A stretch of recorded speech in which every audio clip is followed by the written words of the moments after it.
உலகம் முழுவதும் உள்ள சன்லைஃப் தொலைக்காட்சி நேயர்களே, உங்கள் அனைவருக்கும் வணக்கம். இது நாட்டு மருத்துவம், நலம் தரும் மருத்துவம், எல்லோருக்கும் ஏற்ற பக்க விளைவில்லாத பாதுகாப்பான மருத்துவம். எளிய மருத்துவத்தை இந்த நிகழ்ச்சியின் மூலம் நாம் பார்த்து பழகி ஆரோக்கியத்தை அடைந்து வருகின்றோம். இன்று சில மருத்துவ குறிப்புகளை நாம் தெரிந்து கொள்வோம். நௌசியா என்ற ஆங்கிலத்திலே ஒரு வார்த்தை சொல்லுவார்கள். நௌசியா என்கின்ற பொழுது ஓக்காளம், குமட்டுதல் என்று பொருளாகும். இதனுடைய விளைவு வாந்தியாக வெளிப்படும். இப்படிப்பட்ட நிலையிலே இஞ்சி, ஜிஞ்சிபர் அஃபிஷினேல் என்று சொல்லக்கூடிய நாம் உணவுக்கு பயன்படுத்துகின்ற இஞ்சி சாறு எடுக்கின்ற பொழுது தோலை சீவி விட்டு நன்றாக கழுவி அதை அரைத்து சாறு எடுத்து வடிகட்டி வைத்து கொள்ள வேண்டும். இஞ்சி சாறு ஒரு தேக்கரண்டி, அல்லியம் சீப்பா என்று சொல்லுகின்ற வெங்காயம், ஆனியன் என்கின்ற வெங்காய சாறு ஒரு தேக்கரண்டி. இதை இரண்டையும் ஒரு சேர அந்தி சந்தி ஒரு தேக்கரண்டி சாப்பிட்டு வருவதனாலே, ஒரு தேக்கரண்டி என்கின்ற பொழுது 5 ml முதல் 10 ml வரையிலே நாம் எடுத்துக்கொள்ளலாம். இதனாலே இந்த நௌசியா, வாமிட்டிங் என்று சொல்லுகின்ற ஓக்காளம், குமட்டல் என்பது நீங்கி நாம் சாப்பிட்ட உணவு சரியான வகையிலே செரிமானம் ஆகி வயிற்றிலே வாயு சேராத வண்ணம் பார்த்து கொள்ளக்கூடிய ஒரு நல்மருந்தாக இந்த இஞ்சி சாறு விளங்கும் என்பதை இங்கே சுட்டிக்காட்ட விரும்புகின்றேன். அன்பான நேயர்களே, த மேக்குலர் டீஜெனரேஷன் என்று ஆங்கிலத்திலே சொல்லப்பெறுகின்ற ஒரு நோய், விழியினுடைய லென்ஸ் என்று சொல்லுகின்ற திரை, விழித்திரையிலே ஏற்படுகின்ற கோளாறுகள்.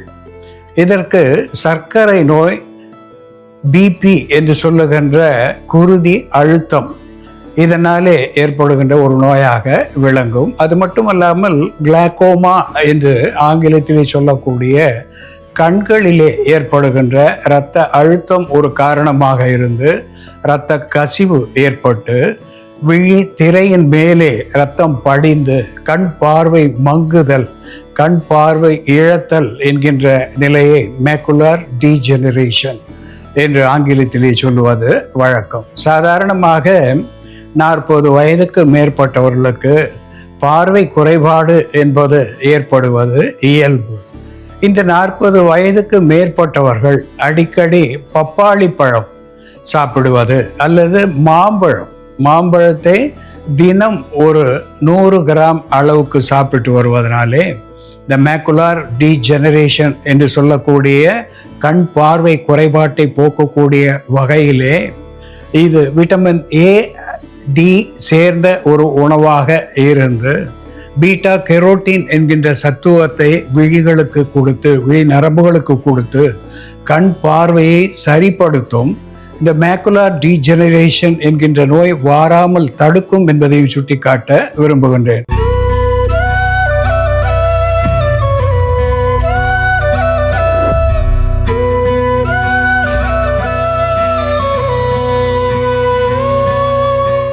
அன்பான நேயர்களே, வெள்ளரி, கேரட்டு இவை இரண்டும் சேர்ந்து ஒரு நல்ல மருத்துவ குணத்தை நமக்கு தருவதாக விளங்குகிறது. குறிப்பாக குக்கும்பர் என்று சொல்லக்கூடிய வெள்ளரி காயும் சரி, வெள்ளரி பிஞ்சும் சரி, அதை உணவாக நாம் பயன்படுத்துகின்ற பொழுது த டீஹைட்ரேஷன் என்று சொல்லக்கூடிய நீர் இழப்பு தன்மையை சரி செய்து நாம் மீண்டும் இழந்த நீரை உடனடியாக பெறக்கூடிய ஒரு வகையிலே இது நமக்கு பயன் தருகிறது. இழந்த நீரை உடனே தந்து மூளைக்கு நலம் தரக்கூடியதாக திகழ்கிறது. இதில் பீட்டா கெரோட்டின் என்று சொல்லக்கூடிய ஆன்டி ஆக்சிடென்ட் என்கின்ற புற்று வாராமல் தடுக்கக்கூடிய ஒரு மருத்துவ குணத்தை இறைவன் பொதித்து வைத்திருக்கின்றான். அதனோடு கூட இது இதயத்துக்கு பலம் தருகிறது, நுரையீரலுக்கு நலம் தருகிறது, சிறுநீரகத்துக்கு செயல்பாட்டுக்கு இது நல்ல பலன் தந்து சிறுநீரை சரியான வகையிலே எரிச்சல் இல்லாத வண்ணம் டிசூரியா என்று சொல்லுவார்கள். த பர்னிங் மிக்சுரேஷன் என்று ஆங்கிலத்திலே சொல்லுகின்ற நிலையிலே இருந்து சிறுநீரை எளிதாக வெளித்தள்ளக்கூடிய ஒன்றாக இந்த குக்கும்பர் என்று சொல்லக்கூடிய வெள்ளரிக்காயும் சரி பிஞ்சும் சரி உணவாகி பயன் தருகிறது. அது மட்டும் அல்லாமல் ஆஸ்டியோபோரோசிஸ் என்று சொல்லுகின்ற எலும்புகள், இரும்பு போல பலமாக இருக்கக்கூடிய எலும்புகள், சோளத்தட்டை போல இது பலவீனமாக இருக்கின்ற நிலையிலே இந்த எலும்புகளுக்கு பலம் தரக்கூடிய ஒன்றாக ஆஸ்டியோபோரோசிஸ் என்கின்ற நோய் வாராமல் தடுக்கக்கூடிய ஒன்றாக இந்த குக்கும்பர் என்கின்ற வெள்ளரி விளங்குகிறது. இதனோடு கேரட் பீட்டா கெரோட்டின் என்கின்ற மருத்துவ குணத்தை பெற்றிருக்கிறது. கேரட், இந்த கேரட்டு பீட்டா கெரோட்டின் என்கின்ற மருத்துவ குணத்தை பெற்றிருப்பதனாலே இது மெலனின் என்று சொல்லக்கூடிய நிறமி குறைபாட்டை போக்கக்கூடிய ஒன்றாக திகழ்கிறது. உடலிலே வெண்புள்ளி, விட்டிலிகோ, லியூகோடெர்மா என்றெல்லாம் வருகின்ற பொழுது அன்றாடம் கேரட்டு சாறு பருகுவதனாலே நாளடைவிலே அவர்களுக்கு நிறமி என்கின்ற மெலனின் உற்பத்தியாகி அவர்களுடைய உடல் பழைய நிலைக்கு வரும் என்பதையும் இங்கே நினைவுபடுத்த விரும்புகின்றேன். இந்த கேரட் ஒரு ஆன்டி ஆக்சிடென்ட் என்கின்ற மருத்துவ குணத்தை பெற்றிருப்பதனாலே த ஃப்ரீ ரேடிக்கல் எலிமெண்ட்ஸ் என்று ஆங்கிலத்திலே சொல்லக்கூடிய தன்னிச்சையாக செயல்பட்டு எங்கேனும் சேர்ந்து தங்கி அங்கே புற்று வர காரணமாக இருக்கின்ற தேவையற்ற நச்சுக்களை வெளித்தள்ளக்கூடிய ஒன்றாக இந்த கேரட்டு விளங்குகிறது. கண்களுக்கு இது நலம் தருகிறது. த ரெட்டினல் பிக்மெண்டோசா என்று சொல்லக்கூடிய வகையிலே விழியிலே ஏற்படுகின்ற பார்வை குறைபாடு, த மேக்குலார் டீஜெனரேஷன் என்று சொல்லக்கூடிய விழியிலே ஏற்படுகின்ற பார்வை குறைபாடு, இந்த மருத்துவத்தினாலே சரி செய்ய இயலாத ஒரு நோயாக இது இன்று பார்க்கப்பெறுகிறது. த மேக்குலார் டீஜெனரேஷன், ரெட்டினல் பிக்மெண்டோசா என்று வருகின்ற நிலைக்கு தள்ளாமல் நம்மை ஆரோக்கியமாக வைத்து கொள்ளக்கூடிய உணவு கேரட்டு. கேரட்டை அடிக்கடி நாம் உணவாக பயன்படுத்துகின்ற பொழுது தோலுக்கும் நலம் தருகிறது, கண்களுக்கும் நலம் தருகிறது. இதனோடு எலட்டேரியா கார்டமோம் என்று சொல்லக்கூடிய ஏலம் ஒரு ஸ்டிமுலண்ட் என்கின்ற வகையிலே உறுப்புகளை தூண்டக்கூடியதாக திகழ்கிறது. ஒரு கார்பனேட்டிவ் என்கின்ற வகையிலே அகற்று வாயு அகற்றியாக விளங்குகிறது. ஒரு பிளட் பியூரிஃபையர் என்கின்ற நிலையிலே குருதியை சரி செய்யக்கூடியதாக திகழ்கிறது. இந்த வகையிலே கேரட்டு, அதனோடு வெள்ளரி, ஏலம் சேர்ந்து எப்படி மருந்தாகிறது என்று செயல்முறையிலே பார்ப்போம். பாருங்கள் நேயர்களே, நாம இன்னைக்கு கேரட் மற்றும் வெள்ளரிக்காயை பயன்படுத்தி கண்களுக்கு பலம் தரக்கூடிய ஒரு மருந்து, உடலில் உள்ள அதிகப்படியான அமிலத்தன்மை மற்றும் உஷ்ணத்தை குறைத்து சிறுநீர் தாரை எரிச்சல், கை கால் எரிச்சல் போன்ற பிரச்சனைகளை சரி செய்யக்கூடிய ஒரு மருந்து எப்படி தயார் பண்றதுன்னு பார்க்கலாம். இதற்கு தேவையான பொருட்கள்: துருவிய கேரட், துருவிய வெள்ளரிக்காய், ஏலக்காய், கற்கண்டு நாம இங்க பொடி பண்ணி வச்சிருக்கோம். நம்ம துருவி வச்சிருக்க கேரட் மற்றும் வெள்ளரிக்காய் ரெண்டுமே சம அளவு எடுத்துக்கலாம். நம்ம ஒரு கேரட்டும் அரை வெள்ளரிக்காவும் போட்டோம்னா சரியானதா இருக்கும்.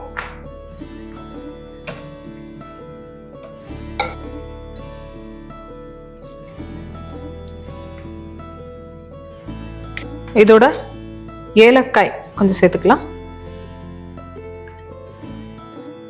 ஏலக்காய் ஒரு கார்பினேட்டிவா, ஒரு ஸ்டிமுலண்டா செயல்படும். நம்ம உள்ள உறுப்புகளை தூண்டக்கூடிய ஒரு ஸ்டிமுலண்டா செயல்படும். அதனால நம்ம ஏலக்காய் சேர்க்கிறோம். இதோட கற்கண்டு சேர்த்துக்கலாம். கற்கண்டும் உடலுக்கு குளிர்ச்சி தரக்கூடிய மருந்துன்றதுனால நம்ம கற்கண்டு அல்லது கற்கண்டு பொடி சேர்த்துக்கலாம். டீஹைட்ரேஷன் அதிகமா இருக்கும் பொழுது, நமக்கு உடல் சோர்வு, நீரிழப்பு போன்ற பிரச்சனைகள் இருக்கும் பொழுது இந்த மருந்தை எடுத்துக்கிட்டோம்னா இம்மீடியட்டா நமக்கு இன்ஸ்டன்ட் ரிலீஃப் தரக்கூடிய ஒரு நிவாரணியா இது இருக்கும். அதே போல உடல் சோர்வு இருக்கும் பொழுதும் இதை குடிச்சோம்னா நமக்கு இன்ஸ்டன்ட் எனர்ஜி கொடுக்கக்கூடிய மருந்தா இருக்கும். இதுல ஏற்கனவே நீர் சத்து நிறைய இருக்கிறதுனால நம்ம கொஞ்சமா நீர் ஆட் பண்ணிக்கலாம்.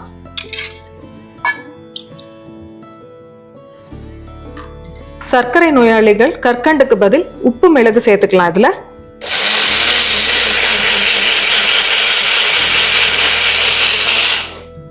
இது பிழிஞ்சு சாறு எடுத்துக்கலாம்.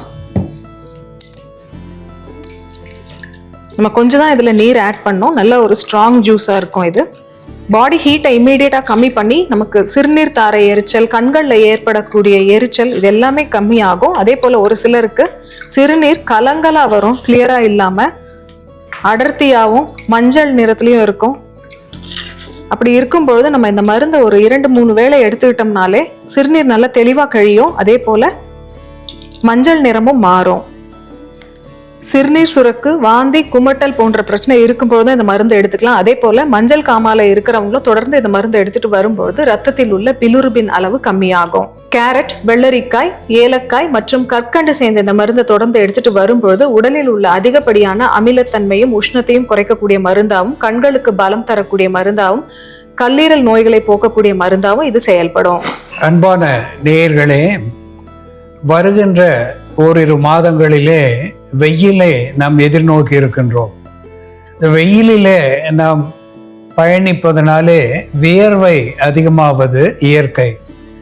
நீர் எவ்வளவு பருகினாலும் நம் உடல் உஷ்ணத்தை ஏற்படுத்துகின்ற ஒன்றை நாம் அனுபவிப்போம். அந்த நிலையிலே த டீஹைட்ரேஷன் என்று சொல்லுகின்ற வகையிலே இழந்த நீரை மீண்டும் சரி செய்வதற்கு த ரீஹைட்ரேஷன் என்று ஆங்கிலத்திலே சொல்லுகின்ற வகையிலே இந்த நீர் சத்துவம் குறையாமல் இருப்பதற்கு இந்த வெள்ளரி ஒரு அற்புதமான மருந்தாகிறது.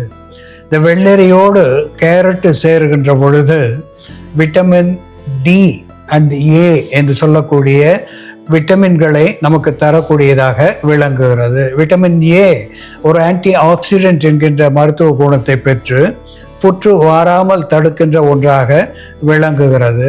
தோலுக்கு நலம் தருகிறது, எலும்புகளுக்கு பலம் தருகிறது. புற்று வாராமல் தடுக்கின்ற ஒன்றாக இது இருப்பதனாலே, ஒரு ஆன்டி ஆக்சிடென்ட் என்கின்ற மருத்துவ குணத்தை பெற்றிருப்பதனாலே எல்லோரும் இளம் வயது முதல் முதியவர் வரையிலே பருகக்கூடிய ஒன்றாக திகழ்கிறது. இதனோட ஏலம் சேருகின்ற பொழுது இது ஒரு தூண்டுவிப்பானாக இருக்கிறது. இதை நாம் அன்றாடம் பருகுவதனாலே இதயம் பலம் பெறுகிறது, நுரையீரல் நலம் பெறுகிறது, சிறுநீரகத்திலே ஏற்படுகின்ற சிக்கல்கள் அத்துணையும் போக்குகின்ற ஒன்றாக திகழ்கிறது. நியூட்ரியன்ட்ஸ் என்று சொல்லக்கூடிய சத்துக்களை இது நமக்கு தரக்கூடியதாக விளங்குகிறது. இரும்பு சத்துவம் முதலாக விட்டமின் சி வரையிலே இது தரக்கூடியதாக திகழ்கிறது. தோலுக்கும் மென்மையும் அழகையும் தரக்கூடியதாக விளங்குகிறது. அன்பான நேயர்களே, இந்த கேரட்டு, வெள்ளரி, ஏலம் எப்படி மருந்தாகிறது என்று நாம் பார்த்து தெரிந்து கொண்டோம். இது போல வேறு ஒரு மருத்துவ குறிப்போடு நாம் மீண்டும் சந்திப்போம். நன்றி, வணக்கம்.